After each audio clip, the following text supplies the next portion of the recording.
नाज़रीन, इस वक्त हम अपने दूसरे हीरो के घर पर मौजूद हैं। इनके बारे में आपको बता दूं कि आज से 17 साल पहले इनको एड्स हुआ था और तब से अब तक ये अपनी ज़िंदगी किस तरह से गुजार रही हैं, इन्होंने माशरे की तलखियों का कैसे सामना किया, हम इनसे पूछते हैं। और जब इनको 95 में एड्स हुआ तब इनके 2 छोटे बच्चे थे।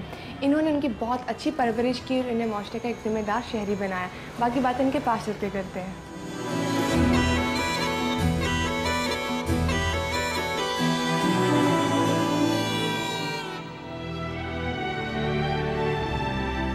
अस्सलाम वालेकुम। जी वालेकुम अस्सलाम। कैसी हैं आप? अल्लाह का शुक्र। शुक्रिया। मुझे ये बताइए कि HIV और एड्स में क्या डिफरेंस है?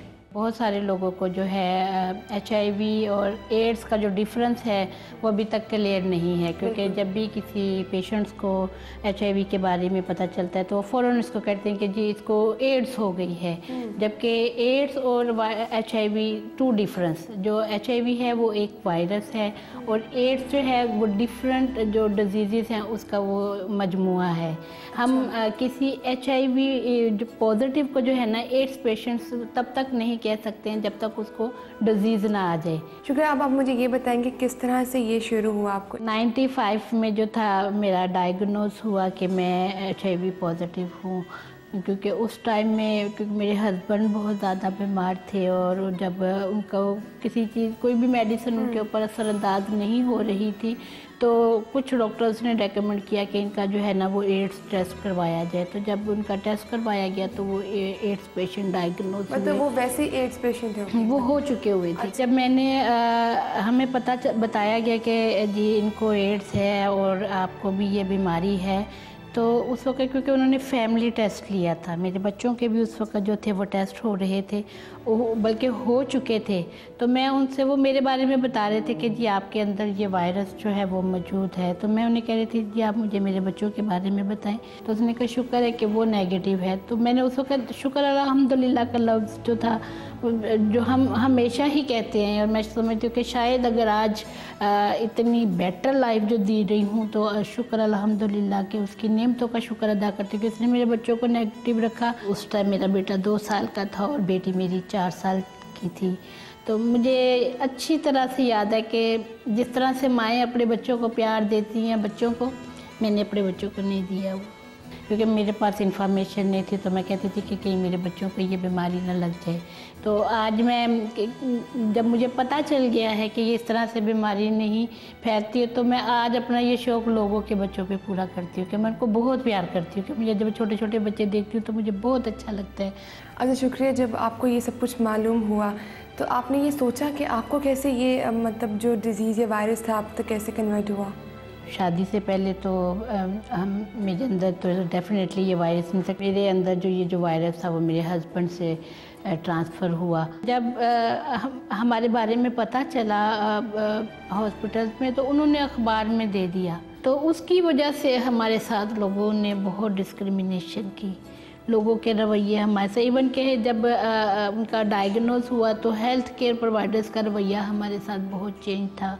उन्होंने फिर उनको उस तरह से ट्रीट किया ही नहीं जिस तरह से आम पेशेंट्स को किया जाता है, और ना ही हमें वो फैसिलिटीज़ दी, क्योंकि उनको एक स्टोर नमा कमरे में इन्होंने डाल दिया और फिर उनकी कोई लुक आफ्टर उन्होंने नहीं की और इसी में इनकी डेथ हो गई। और अखबार में आने की वजह से जो हमारे कम्युनिटी में जो हमारे मोहल्ले के लोग थे वो उनको हाथ लगाने के लिए तैयार नहीं थे उस वक़्त। ये आप जब आपके साथ इस तरह का बिहेवियर लोग रख रहे थे तो उस टाइम पे तो ऑब्वियसली सर्वाइव करना बहुत मुश्किल हो रहा था आपके लिए और आपके बच्चों के लिए उस वक़्त, क्योंकि मेरे अंदर जो जीने का जज्बा सिर्फ एक वाहद जो रीज़न था वो मेरे बच्चे थे। मेरे हस्बैंड जो थे वो एम्ब्रॉयडरी ज़री का काम करते थे। अच्छा। तो मैंने ज़री का काम उनसे सीखा हुआ था, वो करना शुरू किया। 2 साल मैंने वो अपने बच्चों के लिए किया और पैसे जनरेट किए। और उसके बाद मैंने ब्यूटिशियन का कोर्स किया, क्योंकि मुझे अपने बच्चों के लिए कमाना होता था, पैसे जनरेट करने होते थे। तो बाज़ औक़ात मेरी फैमिली वालों से भी झगड़ा हो जाता था कि जब मुझे अपनी लाइफ को बेहतर गुजारने के लिए मुझे कुछ करना है। उस वक़्त किसी ने भी अपना स्टेटस जो था वो मीडिया में डिस्क्लोज़ नहीं किया हुआ था। फिर मैंने अपनी ऑर्गेनाइजेशन बनाई पाक प्लस सोसाइटी के नाम से। फिर मैंने हमारे यहाँ पर एक कॉन्फ्रेंस थी वुमेन एंड गर्ल्स के ऊपर, उसमें मैंने अपना स्टेटस डिस्क्लोज़ किया, जो एक CNN ने हमारी जो थी ना वो डॉक्यूमेंट्री बनाई थी। ये पहला इनिशिएटिव था कि साउथ एशिया लेवल पर कोई फ़ीमेल सामने आके अपने बारे में बताए कि जी मैं एड्स पेशेंट हूँ, मैंने इस तरह से सफ़र किया है, मैंने ये स्टेप जो है ना वो तय किए हैं और आज मैं यहाँ पर खड़े होकर उन लोगों के लिए बात कर रही हूँ, उन लोगों के राइट्स के लिए बात कर रही हूँ जो कि इसमें मुब्तला हैं। क्योंकि उस वक्त तक पाकिस्तान में ट्रीटमेंट नहीं आई हुई थी, क्योंकि 2003 में जो था हमने एग्रीमेंट साइन कर लिए हुए थे, लेकिन टिल 2005 तक लोगों तक ट्रीटमेंट नहीं पहुंच रही थी। तो जब मीडिया में आने के बाद फिर गवर्नमेंट को हमने रियलाइज़ करवाया कि ये हमारी ज़रूरत है, हमें ये ट्रीटमेंट चाहिए, तो देन फिर जो था, क्योंकि ये मेडिसिन यहाँ पर रजिस्टर्ड नहीं थी, यहाँ पर ये मेडिसिन बनती ही नहीं है जो कि बाहर से ली जाती हैं, इंडिया से ये लोग प्रोड्यूस करते हैं, फिर यहाँ पर हमारे पेशेंट्स को ये मिलती हैं। अच्छा, आप माशाल्लाह अपनी ज़िंदगी बहुत अच्छी तरह से गुजार रही हैं, तो बच्चे आप क्या कर रहे हैं अब? अल्लाह का शुक्र है कि अब बच्चे बड़े हो गए हैं और अब तो उनकी मैंने शादियां भी कर दी हैं। ये समझती हूँ कि आजमाइश हर बंदे पे शर्त होती है। मैं नहीं समझती कि कभी किसी के ऊपर आजमाइश ना आई हो। मुख्तलिफ़ सूरतों में हर बंदे के ऊपर कहीं ना कहीं आजमाइश आती है। अगर इस डिज़ीज़ के ज़रिए हमारे ऊपर आजमाइश आई है तो हमें इस आजमाइश पे पूरा उतरना चाहिए, क्योंकि अल्लाह ताला उन्हीं लोगों को सेलेक्ट करता है जिन्हें वो पसंद करता है। आपका जो ये इंस्टीट्यूट है किस तरह काम करता है, लोगों की किस तरह मदद करता है? हमारा जो इदारा है जो लोगों के लिए काम करता है उसमें डिफरेंट कंपोनेंट्स होते हैं। हमारा एक जो केयर एंड सपोर्ट का ग्रुप है उसके लिए हम काउंसलिंग की फैसिलिटीज़ अवेलेबल करते हैं, उन्हें ट्रीटमेंट सेंटर तक लेके जाना होता है। हमारा जो कोऑर्डिनेटर होता है वो डिफरेंट जो इदारे हैं उनसे कोऑर्डिनेट कर रहा होता है। काउंसलर यहाँ पे बैठती हैं, हमारे आउटरीच वर्कर हैं। मैं चाहूँगी कि मैं आपको उन लोगों से मिलाऊं जो मेरे इस काविश के साथ जो है उन लोगों के साथ काम कर रहे हैं।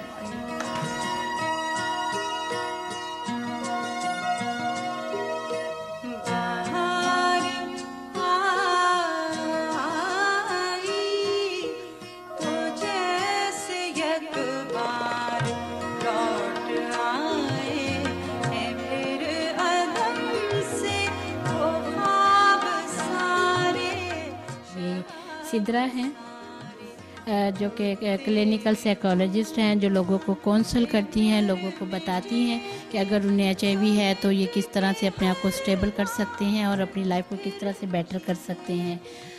इनके साथ ही जो वो जुनेद हैं ये हमारे आउटरीच वर्कर हैं।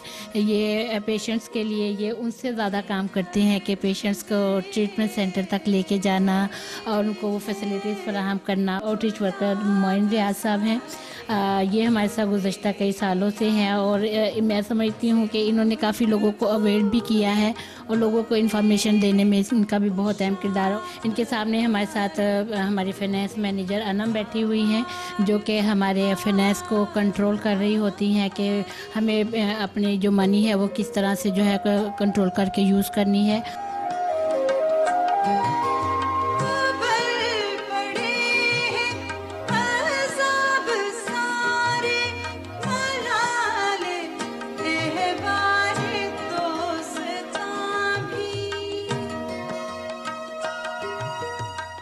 ये माया हमारे प्रोजेक्ट कोऑर्डिनेटर हैं आमिर।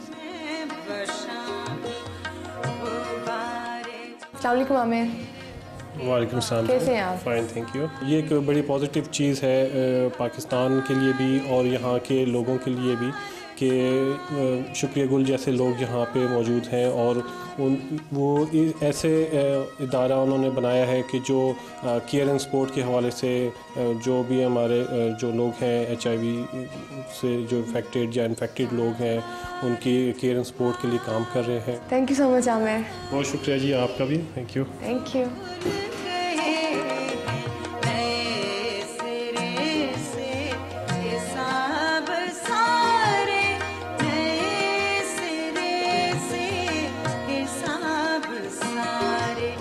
और भी शुक्रिया, थैंक यू सो मच। बहुत अच्छा लगा आपसे बात करके। बहुत अच्छा मुझे भी लगा आपसे माया मिलके और समा के थ्रू मुझे कुछ बोलने का मौका मिला और लोगों को दोबारा से एक इन्फॉर्मेशन देने का मौका मिला। बिल्कुल, thank you so much. Thank you.